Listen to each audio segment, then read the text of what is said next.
नमस्ते, मैं हूँ रवीन गौतम और आप देख रहे हैं ब्लंटली स्पीकिंग। और अभी हम चर्चा करने जा रहे हैं कि नेक्स्ट वीक 17 मार्च से लेकर 21 मार्च तक का शेयर बाजार किस तरह रहने वाला है। लेकिन उससे पहले हम देख लेते हैं कि इस सप्ताह मार्केट कैसा रहा। आज वीरवार है और वीरवार को क्लोजिंग होती है, एक्सपायरी होती है, तो एक्सपायरी तक ही आज मार्केट रहा क्योंकि कल फ्राइडे होली की छुट्टी है। तो निफ्टी 22,314 का लो बनाया है इसने इस वीक और 22,670 का हाई बनाया है और 22,397 पे आज बंद हुआ है, 73 पॉइंट नीचे निफ्टी।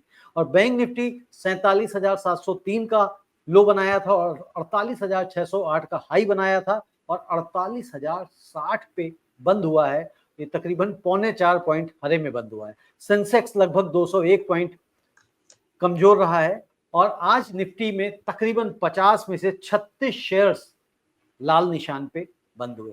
यहाँ पे एक चीज और हमने देखी कि मीडिया, मेटल और रियल्टी इसके शेयर्स में मंदी दिखाई दी, जबकि एफएमसीजी सेक्टर्स के शेयर्स में आज तेजी देखने को मिली है।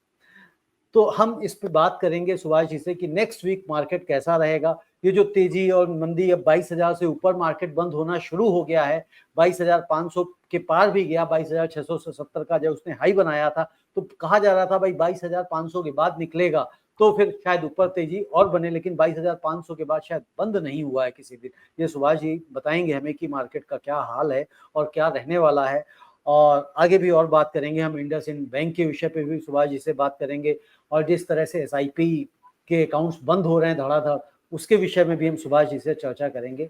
और जो अभी मार्केट यूएसए की आज डाउन आई है उसका भी प्रश्न लेंगे और साथ के साथ जो लेवल्स नेक्स्ट वीक रहने वाले हैं वो क्या हो सकते हैं। सुभाष जी, आपका बहुत बहुत स्वागत है। धन्यवाद रविंदर जी, सभी व्यूवर्स का भी बहुत बहुत धन्यवाद और सभी को होली की शुभकामनाएं। जी, कल आपको भी बहुत होली है बहुत शुभकामनाएं। और जी हमारा मार्केट बंद है, तो सभी जी, व्यूवर्स को होली की बहुत बहुत शुभकामनाएं। बहुत बहुत शुभकामनाएं। और व्यूवर्स, ये जो है एपिसोड कल होली के बाद तकरीबन 2-2:30 बजे के आसपास इसको देख पाएंगे। तो सुभाष जी, पहले तो हम यही चर्चा कर लेते हैं कि ये जो मार्केट में 22,200 से और 22,600 के बीच में जो मार्केट टहल रहा है, इसके पीछे क्या अभी 22,500 के ऊपर जाना क्यों नहीं चाह रहा मार्केट? क्यों इसको कुछ इंडिकेटर्स नहीं मिल रहे हैं? कहाँ रुक रहा है? क्या ये ट्रंप की वजह से ही सारा खेल खराब हो रहा है या हमारे कुछ इंटरनल फैक्टर्स भी हैं?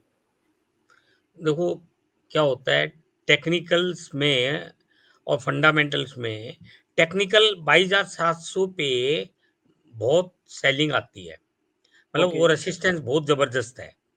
तो ठीक है, जैसे कहते हैं ना भाई, उस लेवल को तोड़ लिया तो फिर 23,000 का लेवल आ जाएगा जो स्ट्रॉन्ग रेसिस्टेंस होगी। तो ठीक है, ये लेवल्स बने होते हैं और ये ह्यूमन बिहेवियर है और ये टेक्निकल वाले ह्यूमन बिहेवियर को अंडरस्टैंड करके अपने चार्टिंग बनाते हैं और उसके हिसाब से वो एक लेवल्स डिसाइड करते हैं और वो लेवल्स के ऊपर वो साइकोलॉजी काम करती है। पब्लिक उस लेवल के हिसाब से बेचना खरीदना रखती है। तो ये बिल्कुल। कई पैरामीटर्स हैं, उसकी वजह से बिल्कुल ये सुभाष जी, एक चीज इस पे पूछ लेता हूँ। कई बार दर्शक सोचते होंगे, कुछ लोगों के दिमाग में प्रश्न नहीं आता होगा, कुछ के आता भी है कि जो लेवल्स जैसे आपने कहा 22,700 के ऊपर बड़ा स्ट्रॉन्ग रेजिस्टेंस है, ठीक है। तो स्ट्रॉन्ग रेजिस्टेंस से क्या मतलब होता है कि वहां पे 22,700 के जो लेवल है उसको सेल किया हुआ होता है इन्वेस्टर्स, ट्रेडर्स ने? नहीं देखो, कोई ग्रुप है, मतलब कोई कोई मतलब मिली भगत नहीं होती। एक जी, बड़े ग्रुप में एक साइकोलॉजी बनाते हैं, डेली टीवी पर आता है कि भाई टेक्निकल 22,700 पर स्ट्रॉन्ग रेसिस्टेंस है। तो वो एक माइंडसेट भी बन जाता है और ये जो माइंडसेट बनाने के लिए ये बिहेवियर को अंडरस्टैंड करते हैं, है नहीं? तो जैसे ह्यूमन बिहेवियर में तो कई चीजें डिसाइड होती है, उसके हिसाब से वो चार्टिंग बनती है। और ओके, जैसे निफ्टी तो 50 स्टॉक से बनता है और निफ्टी 50 के अंदर भी आप फ्यूचर में बेच सकते हो, खरीद सकते हो और जी, वेरियस वेरियस स्टॉक का कंबाइन बन के इंडेक्स बनता है। तो वो ओके, सब ये गेम ह्यूमन बिहेवियर को अंडरस्टैंड करके और एक चार्ट बनता है और उसी के हिसाब से रेसिस्टेंस वगैरह ये डिसाइड हो जाते हैं कि भाई यहाँ पे लेवल है। ये कोई हार्ड रूल नहीं है कि वहाँ रेसिस्टेंस उसी लेवल पे रहेगा, आगे पीछे भी रह सकता है, लेकिन मोर मेरा और लेस। पूछने का जी मेरा पूछने का हाँ, इसमें ये था मतलब कि जो रेजिस्टेंस और सपोर्ट जो बनता है वो किस तरह से बनता है, मतलब क्या एक्टिविटी करते हैं जो रेजिस्टेंस है या सपोर्ट है वो बन जाता है, ये मैं जानना चाहता हूँ दर्शकों ये जैसे बहुत सारे इन्वेस्टर उस पर बेचते हैं, बहुत सारे 22,200 पे लेते हैं। तो ये है ना, कहाँ मोस्ट बायर है, कहाँ सेलर है, कहाँ ऑप्शंस बिकी हुई है, कितनी हर लेवल के ऊपर ऑप्शंस बिकी होती हैं, वो जी लेवल्स होते हैं, मैक्सिमम कंसंट्रेशन है सेल का, जी परचेज का और बाई का, तो उससे ये ड्राइव होता है। ओके, यानी कि जो ओपन इंटरेस्ट कहते हैं, यानी कि जहां पे सबसे ज्यादा सेलर या सबसे ज्यादा ट्रेडर्स होते हैं उस पे वहां पे रेजिस्टेंस या सपोर्ट बन जाता है। बिल्कुल।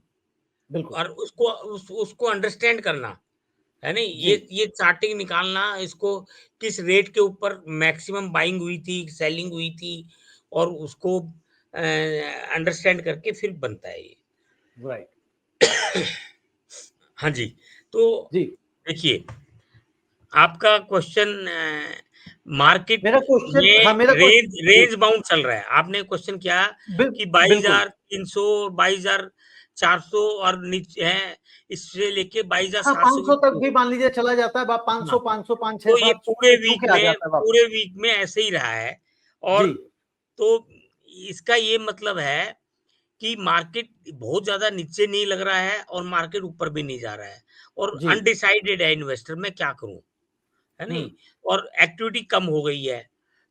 तो जो सेलर है उनकी सेलिंग भी अब्ज़ॉर्ब हो रही है, जो बायर है 22,200 उनको माल भी मिल रहा है, और बहुत नीचे फिर माल नहीं मिल रहा। तो इसका हम्म। इसका मतलब अब जब ये तेज़ी या मंदी इन लेवल को तोड़ने पर ही बनेगी, क्योंकि अभी ओके। स्टैंड स्टिल चल रहा है। ये लेवल 22,200, 300, 22,600, 700 है, ऊपर जाता है फिर वहाँ रुक जाता है ये। तो अभी यहाँ पर इन्वेस्टर डिसीजन नहीं ले पा रहा कि हमें कोई डिसीजन बनना चाहिए, तब वो नीचे या ऊपर जाएगा। तो सुभाष जी, तभी हम। लास्ट टू लास्ट जब हमने प्रोग्राम किया था, लास्ट टू लास्ट वीक, तब आपने कहा था कि भाई जो एफआईआईज हैं वो आई कर रहे हैं, टारगेट कर रहे हैं कि जब 21,800 निफ्टी आ जाएंगे तब हम खरीदेंगे, और तब शायद उस समय 22,600 के आसपास मार्केट चल रहा था जब हमने बात करी थी। तो अब तो 21,800 भी आ गया, लेकिन अभी क्या वो आए नहीं है, अभी भी वो बेचने पे लगे हुए हैं? ऐसा होता है कि 21,800 टच करने से कोई थोड़ा ना है, वही उनको तो। और फिर जरूरी नहीं है वो खरीदे उसी लेवल पर, रोज माइंड सेट चेंज हो जाता है नहीं। मंदी और लग रही हो तो फिर आगे, एवं वो मंदी का पॉइंट आने के बाद फिर और आगे मंदी लगने लगती है। तो इसलिए कोई माइंड सेट कोई जरूरी नहीं होता है। ये तो कोई एक मीटिंग में एक आदमी ने बोल दिया एफपीआई ने, और वो हम्म। हमने उसको अंडरस्टैंड किया कि भी क्या तुम्हारी धारणा है, तो इसका इसका कोई रूल पक्का नहीं है। हाँ मतलब बाकी ऐसा नहीं कि कह दिया तो मतलब एक पूरी कम्युनिटी ने कह दिया है, सबने मिलके फैसला लिया, ऐसा कुछ नहीं है। हाँ जी, हाँ जी।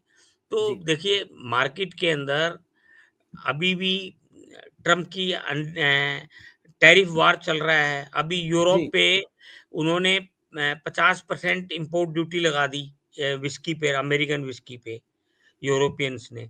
तो जी। ट्रम्प ने एकदम थ्रेट करते हुए 200% का धमकी दे डाली, हम्म। है नहीं?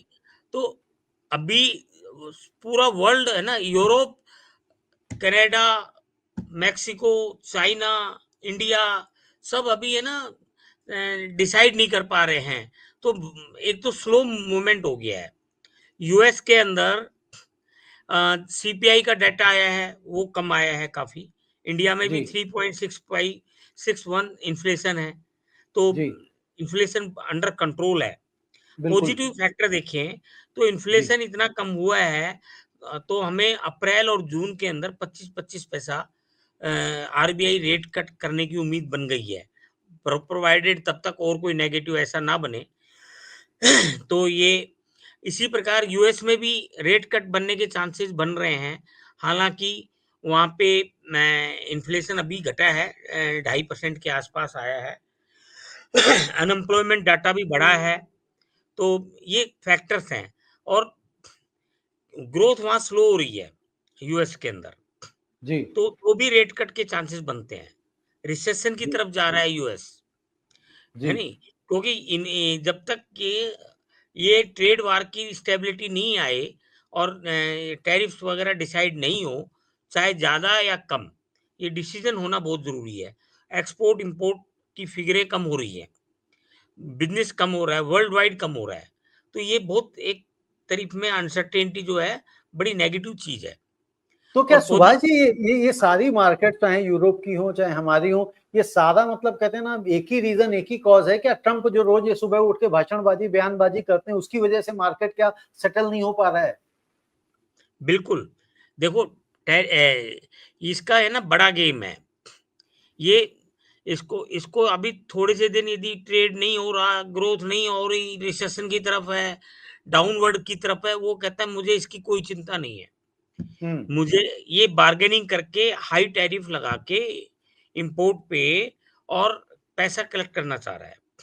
हम्म इसने ये कहा था अपनी पब्लिक को कि मैं टैक्स को कम करूंगा, डायरेक्ट टैक्स, इनकम टैक्स जी उसको कम करूंगा, और कॉर्पोरेट टैक्स को भी कम करूंगा, और ये पैसा अब ये यदि वहां से तो कम करेगा तो टैक्स नहीं आएगा, तो जी इंपोर्ट के ऊपर ये टैरिफ लगा रहा है, जो कि पहले बहुत कम लगता था, और इनका इंपोर्ट ज्यादा है और एक्सपोर्ट कम है, तो हम्म ये फिस्कल, ये ट्रेड डेफिसिट चल रहा है इनका, इसको ट्रेड इनको दुरुस्त डेफिसिट चल रहा करना है। बहुत जरूरी है। वो ये कुछ हाँ, ना कुछ रोज बयानबाजी करते रहते हाँ, हैं, डराते रहते बयानबाज़ी हैं इसकी लोगों को।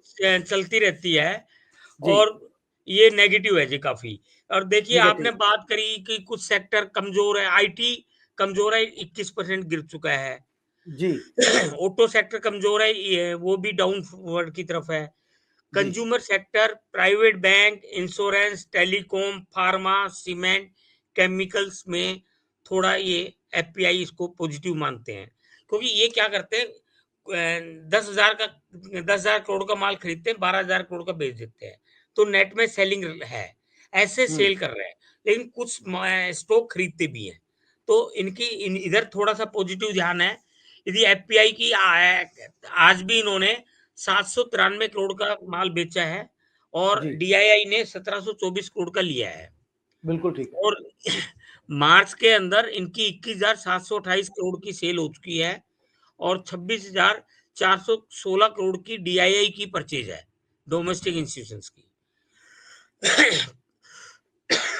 25 के अंदर देखें, 1,64,249 करोड़ का सेल कर चुके हैं, और डोमेस्टिक इंस्टीट्यूशंस 1,71,888 करोड़ का ये मैं परचेज किया है, ये सेल किया है, एक 64 का।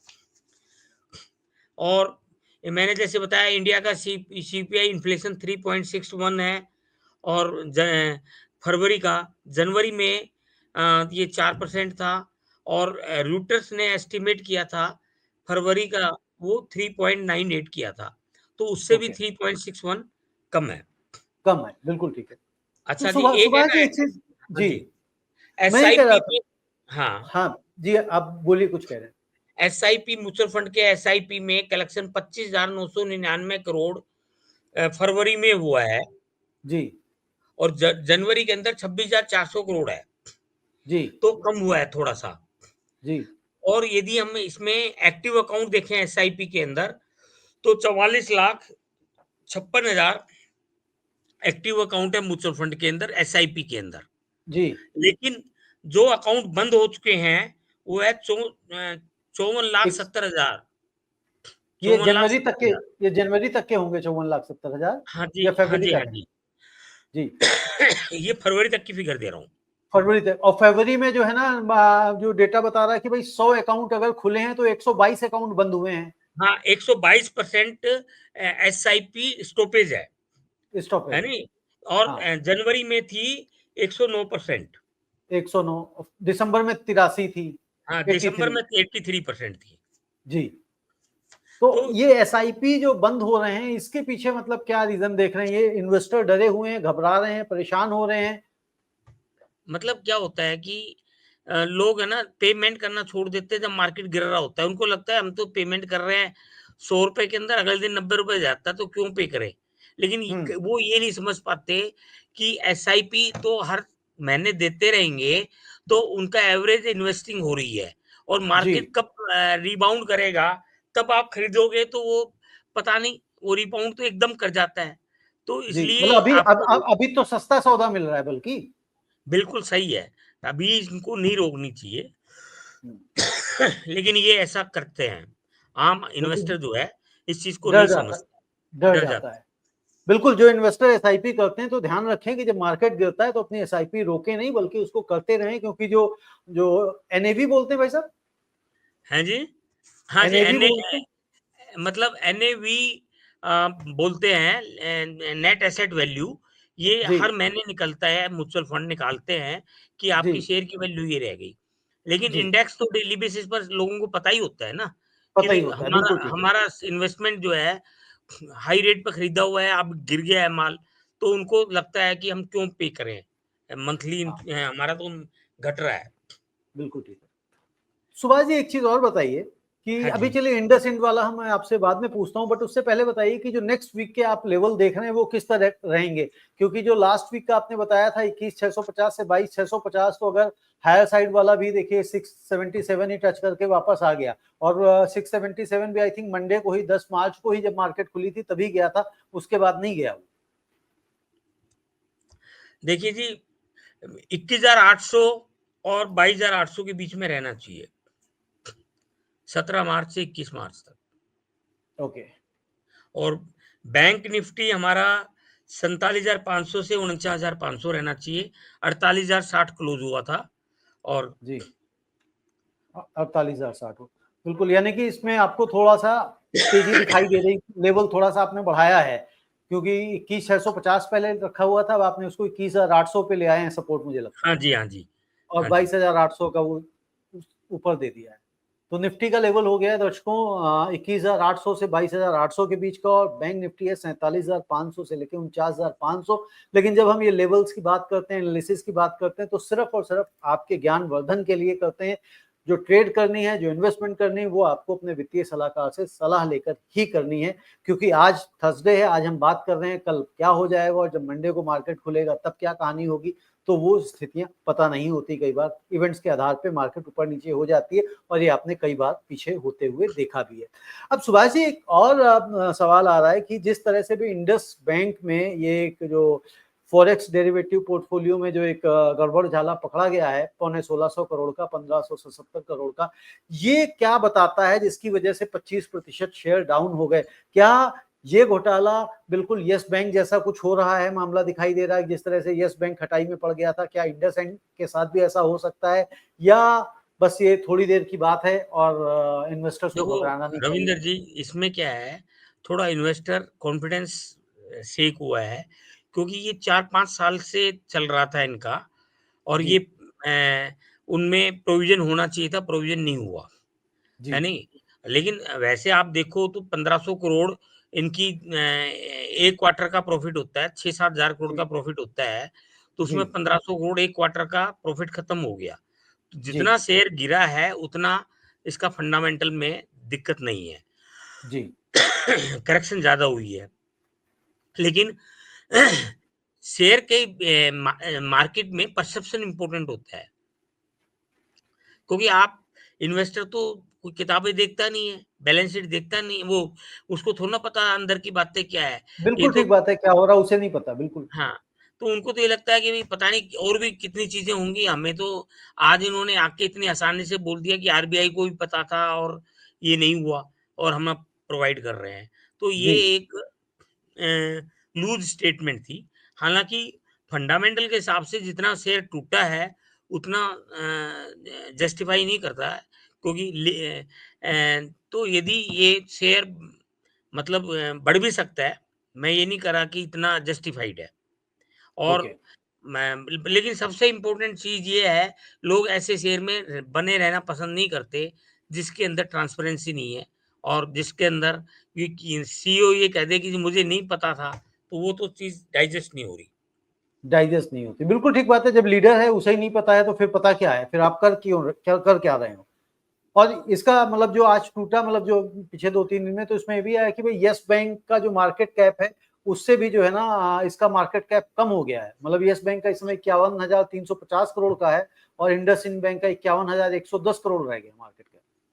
हाँ, मतलब देखो हर एक के फैक्टर्स अलग-अलग होते हैं और इसका जी। फैक्टर्स में वैसे इंडसइंड बैंक का बाकी चीज़ें देखो तो आप इतना नेगेटिव नहीं थी, लेकिन ये बात बहुत नेगेटिव लगी है और थोड़ा तो ये है कि प्रोफेशनलिज्म बैंक के अंदर कम है, क्योंकि तो ये बात अब आरबीआई जो है रेगुलेटर इस चीज़ को एड्रेस करेगा कि ये कैसे हो गया और पब्लिक का कॉन्फिडेंस बढ़ाने के लिए उसको पनिशमेंट भी मिलना चाहिए बैंक को, ऐसे नहीं छोड़ना चाहिए।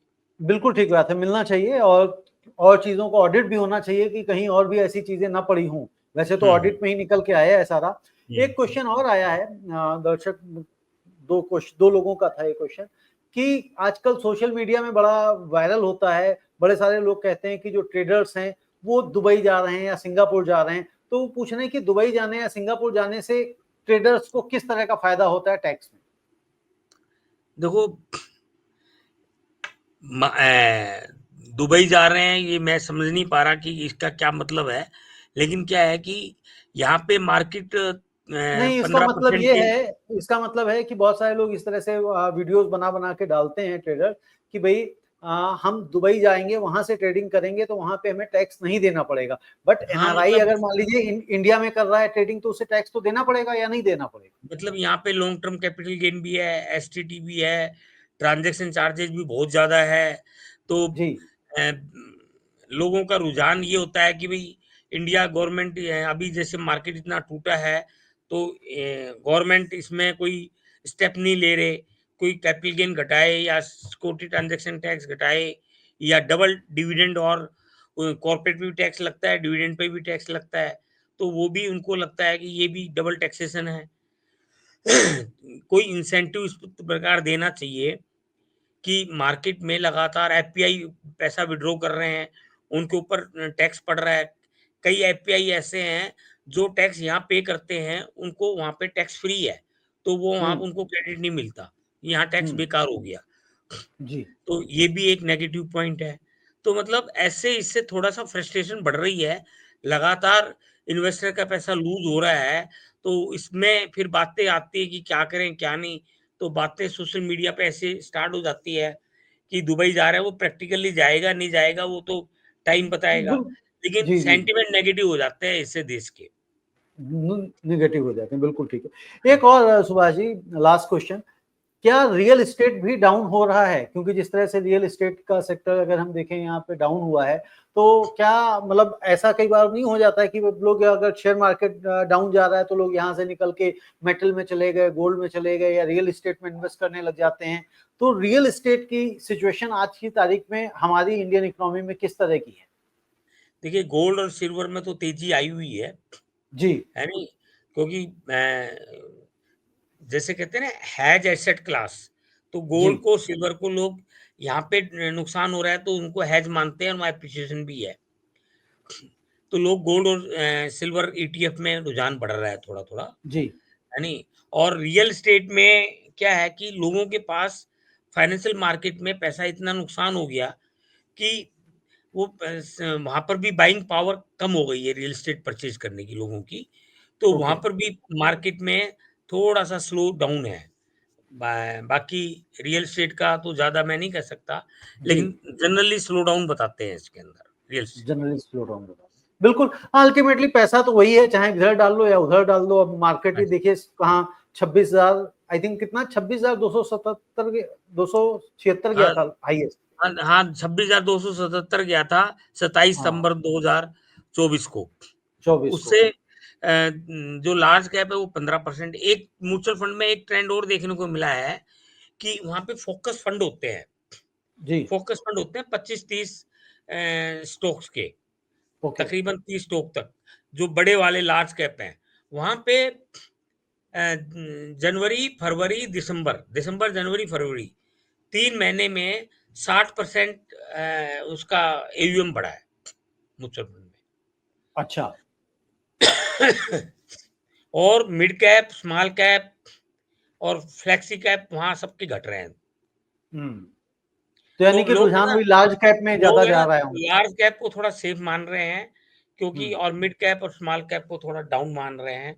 तो वहां से और स्विच भी कर रहे हैं लोग, मिड कैप और हाँ बिल्कुल। स्मॉल कैप से एक बार बयान भी लार्ज किसी कैप का, आई में थिंक पढ़ेंगे रहे। आईसीआईसी वालों का आया था, किसी उनका एक्सपर्ट का, कि भाई स्मॉल कैप से बेच दो, सारा निकाल लो, इस तरह से कुछ था शायद। हाँ जी।